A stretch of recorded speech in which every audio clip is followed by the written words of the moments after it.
the Jack Benny program. In a cigarette, it's the tobacco that counts. And Lucky Strike means fine tobacco. 49, American. Yes, Lucky Strike means fine tobacco. So round, so firm, so fully packed, so free and easy on the draw. LSMFT, LSMFT, LSMFT. Lucky Strike means fine tobacco. So for your own real deep-down smoking enjoyment, smoke that smoke of fine tobacco, Lucky Strike.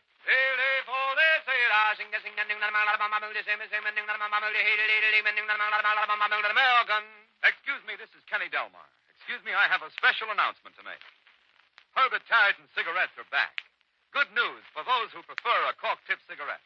Herbert Tarleton is back, and there's something about them you like. Herbert Tarleton is back after being made only for the armed forces.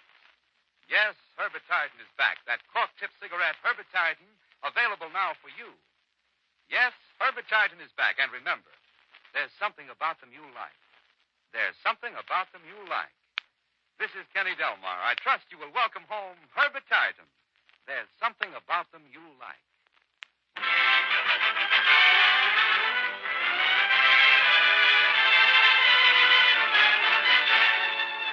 The Lucky Strike program starring Jack Benny with Mary Livingston, Phil Harris, Rochester, Dennis Day, and yours truly, Don Wilson.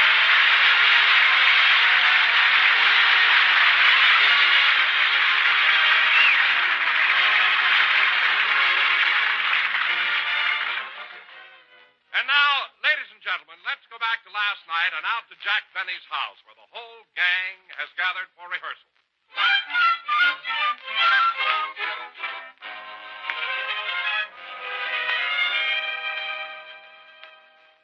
Rochester, has everybody arrived for rehearsal?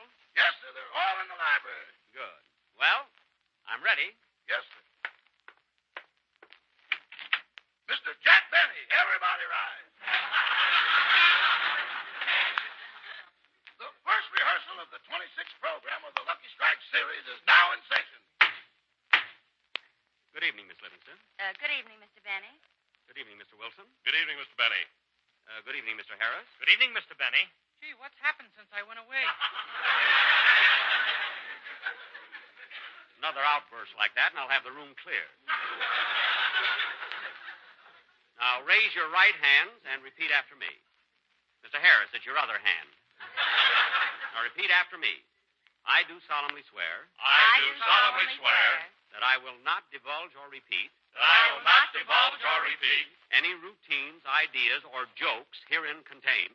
any routines, ideas, or jokes herein contained. And if I do, may I be farmed out till life can be beautiful. And if I do, may I be farmed out till life can be beautiful. You may all be seated. Rehearsal is now in session. And now, to facilitate the reading of the script, will everybody please remove their paper clips? Good.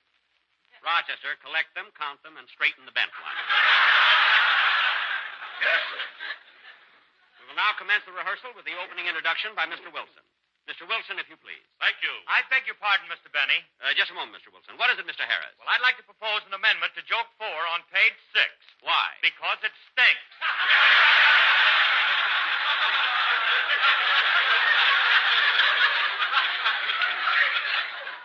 I see. Mr. Harris has expressed an opinion that joke 4 on page 6 has an aromatic quality which is not pleasant. We will take a vote. Miss Livingston? I agree. Mr. Wilson? I agree. Mr. Day? I can't tell. I have a cold. Motion passed. And now we will proceed Oh, with... Jack, for heaven's sake, this is silly. What? Why do we have to go through this every time we have a rehearsal? Why can't we rehearse like we used to? Because everybody took advantage of it. You come in late, you wouldn't pay attention, you sat around reading newspapers instead of scripts. That's why. But, Jack, you can't rehearse this way. You've got to loosen up. After all, this is a comedy program. Ooh, what she said. Dennis. Well, Livy's right, Jackson. We can't be funny when we're so formal and still. Bill, you're the only one that comes in stiff. That's why we're rehearsing this way. Remember, I'm the star. I'm a star. Quiet, Polly. Quiet, Polly. Polly, if you don't keep quiet, I'm going to... You know what? Oh, Jack, not again. What does he do, Libby? Every time the Polly talks back to him, he takes her out of the cage, opens the front door, and hands her a road map to Capistrano. Mary. That's the only parrot registered with the Automobile Club. Never mind. Let's get started with the rehearsal. Now, here's the way the show will run. We'll do our usual opening spot, a band number, and then Dennis's songs. Sandwiches, hard-boiled eggs, and Coca-Cola. Get your sandwiches, hard-boiled eggs, and Coca-Cola here. Oh, yes. I'll have a roast beef. Here you are. Thank you.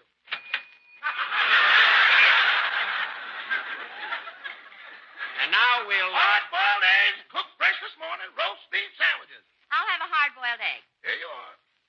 Thank you. And now we'll... May I have a paper napkin, please? Yes, ma'am. Here you are. Thank you.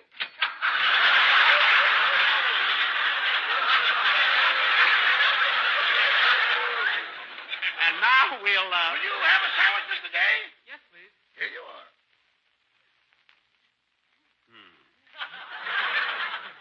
I'll have to re-educate this kid. He got his food free in the Navy. And now we'll go... Last call for sandwiches, hard-boiled eggs, and Coca-Cola. Eggs and Coca-Cola! Eggs and Coca-Cola!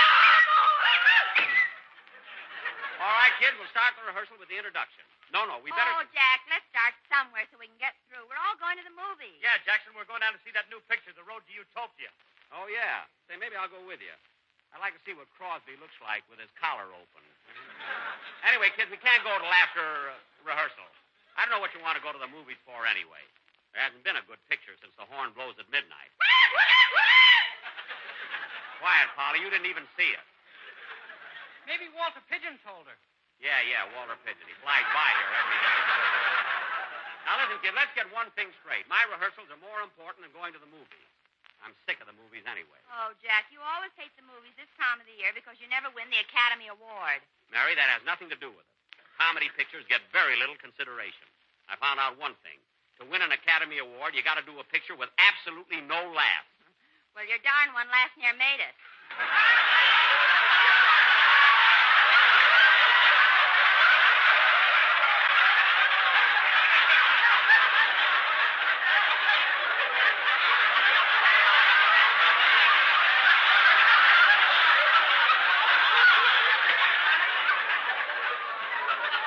I think you got the idea.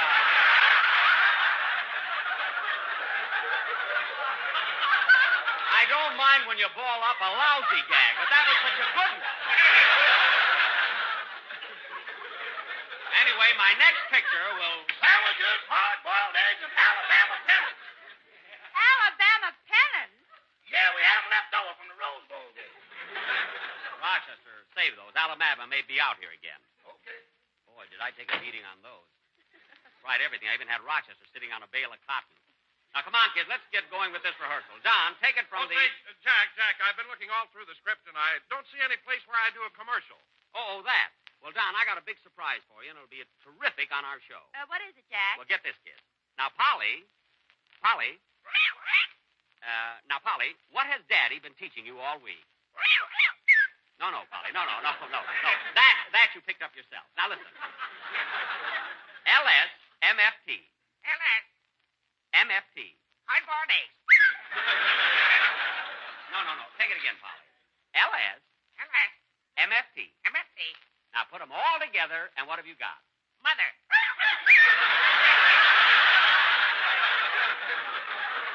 Polly, how can you be so dumb? Every week you listen to the radio, you hear the commercials. Now, what do you hear? Poor Mary Ann. Not there. Now, listen, Polly, listen. Lucky Strike means fine tobacco. Come on. Lucky Strike means fine tobacco. Lucky Strike means fine tobacco. So round, so firm, so fully packed. LS. MFT. We're past that. Hard-boiled eggs. Polly.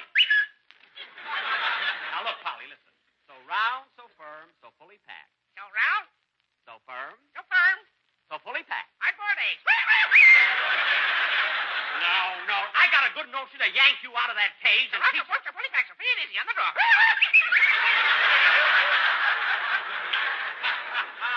It works every time. Well, kids, that takes care of the commercial. If he teaches that bird how to sing, I'm back in the Navy. Well, there's a warning to all of you. She's learning fast. Now, kids, let's rehearse the scene right after... Oh, Jack, why can't we rehearse tomorrow morning? It's getting late. We want to go to the movies. Well, all right. But, Dennis, before you go, run over your song. I'm going up to bed. So long, kids. I'll see you in the morning. So long, Jackson.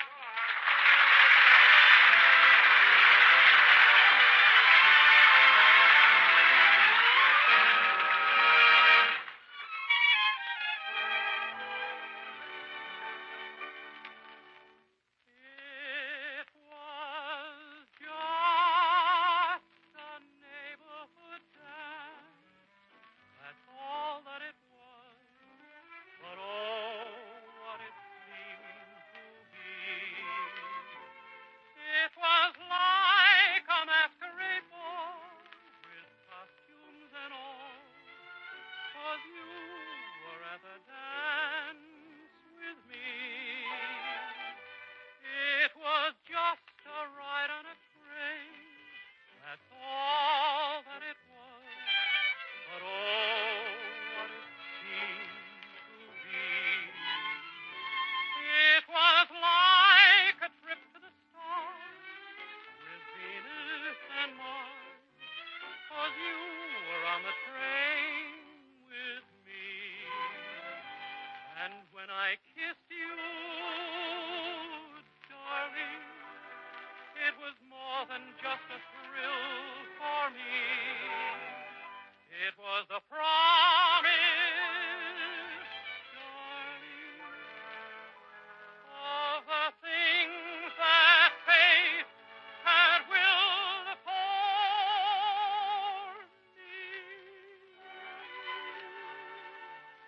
It was just a wedding in June. That's all that it was.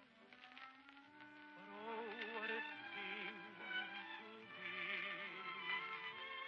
It was like a royal affair with everyone there. 'Cause you said yes, I do.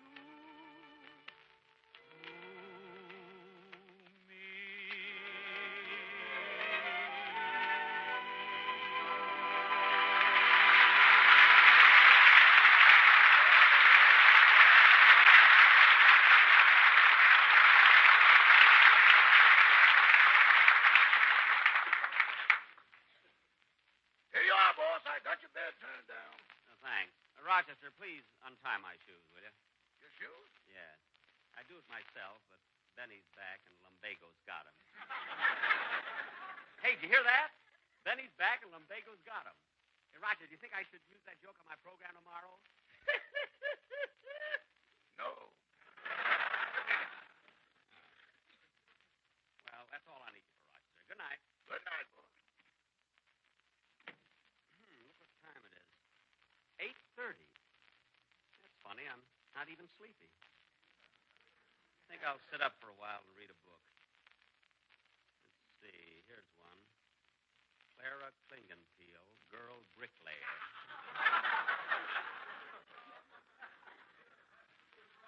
Oh, I read that. Here's another one. I Married a Smudge Pot. See, that was a hot one. I remember that one.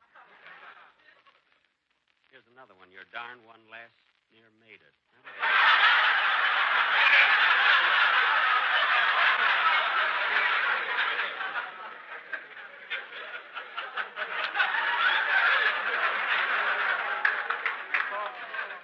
I thought I read that just a couple of minutes ago.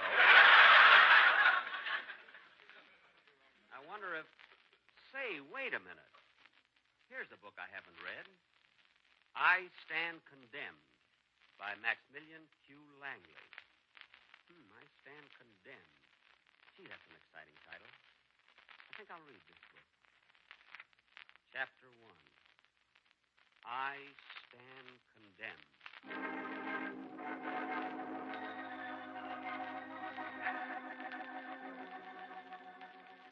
I'm what you call an average citizen. I come from a little town in the Midwest. Yes, I'm married. I have a lovely wife. We have 3 fine boys and a dog. George, Frank, Harry, and Rover. Harry is the dog.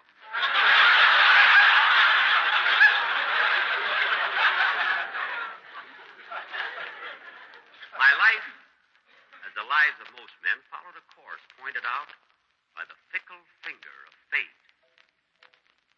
Fickle finger of fate. See, this guy's a classy writer. Most stories start at the beginning, but my story begins at the end. I am occupying a cell in the death row at the state penitentiary.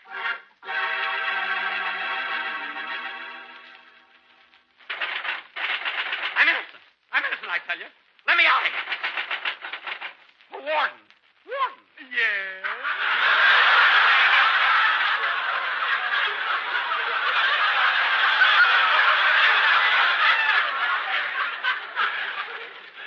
Warden, you gotta let me out of here.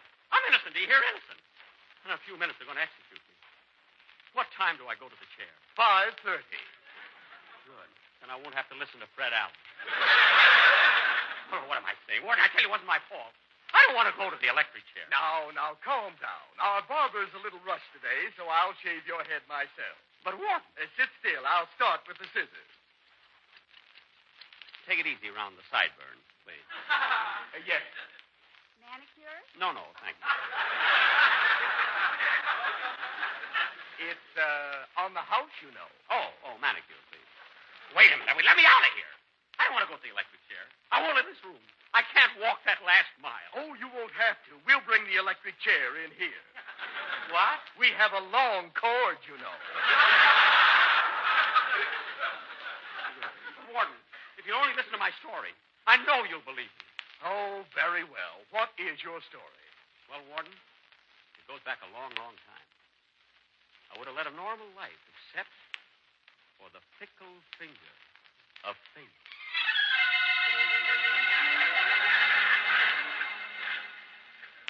The warden listened to my story. I told him how I met the man who was responsible for my undoing. I was walking down the street. I just left my office and was going home to my 3 wonderful children, Manny, Mo, and Jack.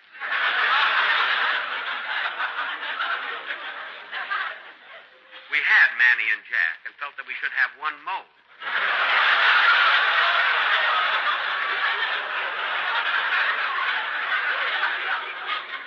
Anyway, I was walking along, and suddenly a figure stepped out of the shadow. He was a small man with a round face. He reminded me somewhat of Peter Lorre. And when he spoke, his voice, too, reminded me of Peter Lorre. He tapped me on the shoulder instead. Pardon me, sir, but may I trouble you for a match?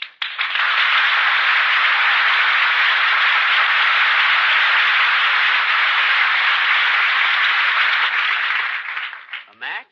I'm sorry I don't have one, but I'll let you use my cigarette lighter. Thank you. You're very kind. Hey, you, come back with that lighter. Give me that. All right.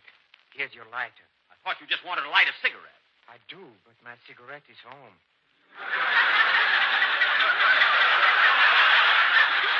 Oh, yeah? Then why were you running toward the railroad station? My home is in Pittsburgh. Pittsburgh? Yes. I married a smudge pot. Smudge pot? Now, wait a minute. You were trying to steal my cigarette lighter. No, I wasn't. As a matter of fact, I'd like to buy it. I'll give you $20,000 for it. $20,000? Well, I don't want to take advantage of you. I'll tell you what. I'll throw in an extra flint.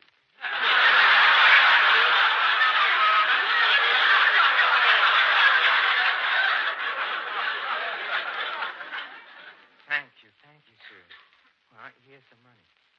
$20,000 bill. Well, so long, mister.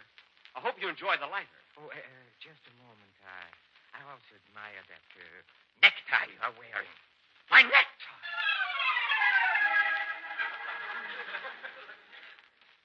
I know it sounds fantastic, but he bought my tie for $17,000. And then he bought my shirt, my shoes, and my suit. And I gave him my last stitch of clothing, this mysterious mysterious stranger. Handed me $194,000 and 2 balloons.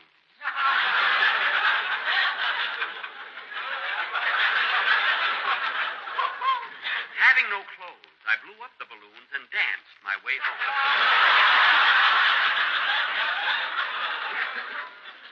The next day, I met the little man for a second time. Again, he gave me fabulous prices for my clothes, and again, I danced my way home. On the third day, the same thing happened. I was not only getting richer, but I was dancing better.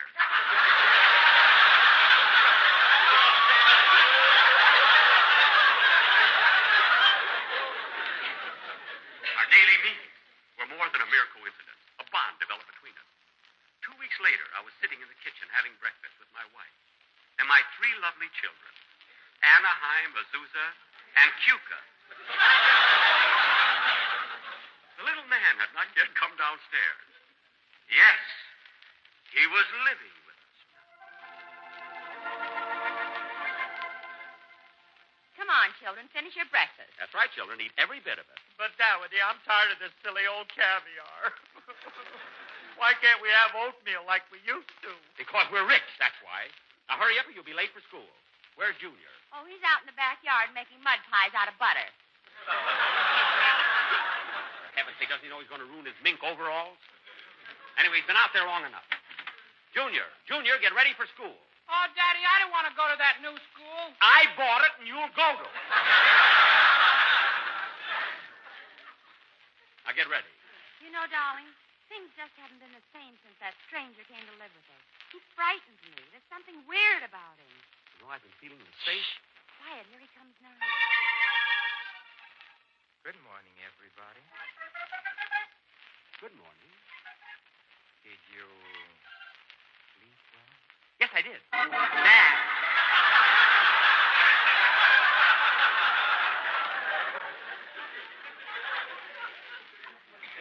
Sit down.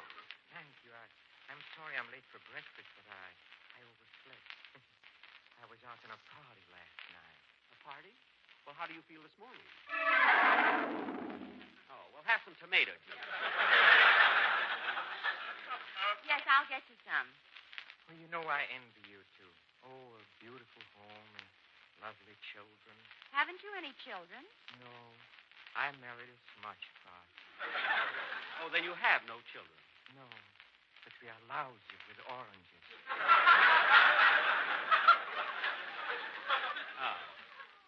By the way, I don't feel I should live here any longer without paying you rent. How much do you want? Well, I'm no good at these things. Let's forget it. Oh, no, I insist. Would $1 million a week be enough? Well, with or without meals?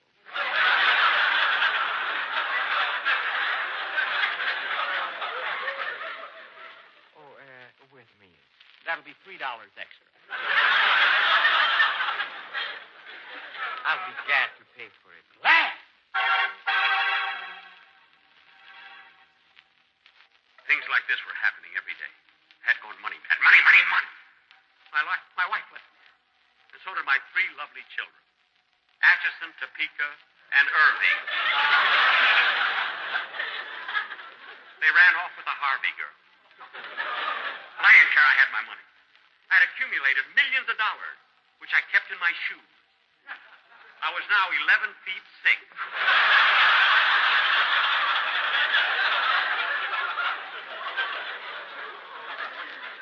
I begged the OPA to raise the ceiling.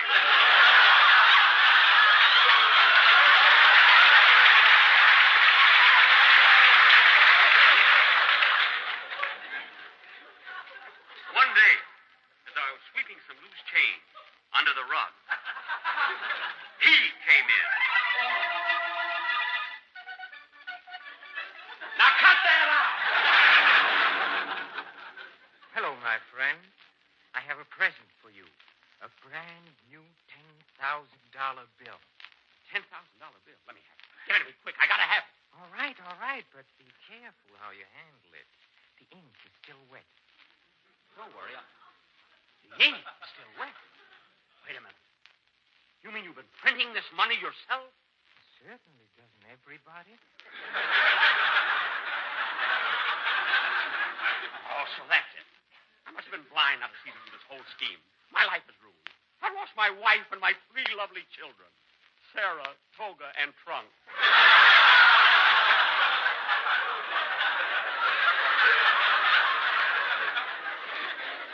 I thought I was rich. But I haven't got a tie or a shirt or a suit. All I got is money, money, money, and all counterfeit. You've even got my cigarette lighter, and I, like a fool, threw in an extra flint. Yes, you are a fool. Do you think I'd really pay $17,000 for a necktie? $22,000 for your button shoes? Now, wait a minute. Yes, you are a fool. Do you think I'd give you $500 for a dinner when I could get the same thing at Ciro's for $400? Zero! Of course that money was counterfeit. And those balloons you gave me weren't any good either. They broke on the Sunset bus and embarrassed me. And for all this time, you've been nothing but a counterfeit. Well, what's the difference?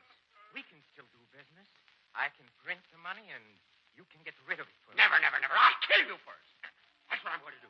I'm going to kill you. Get your hands up. Take them away. Don't kill me. I'll give you back your clothes. My clothes? What good are they now? You've had the pants short. And the coat taken in. You even cut off the belt from the back. Stop! Soldier! Why must I always die at the end?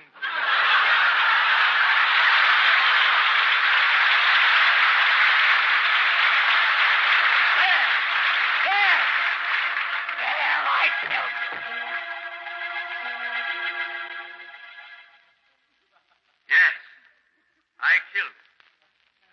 And as I finished telling my story, the warden looked at me and said, It's 5:30. Shall we go? Yes. And so, as I walked through the little green door, I thought of my 3 lovely children, Fickle, Finger, and Faith. I stand condemned.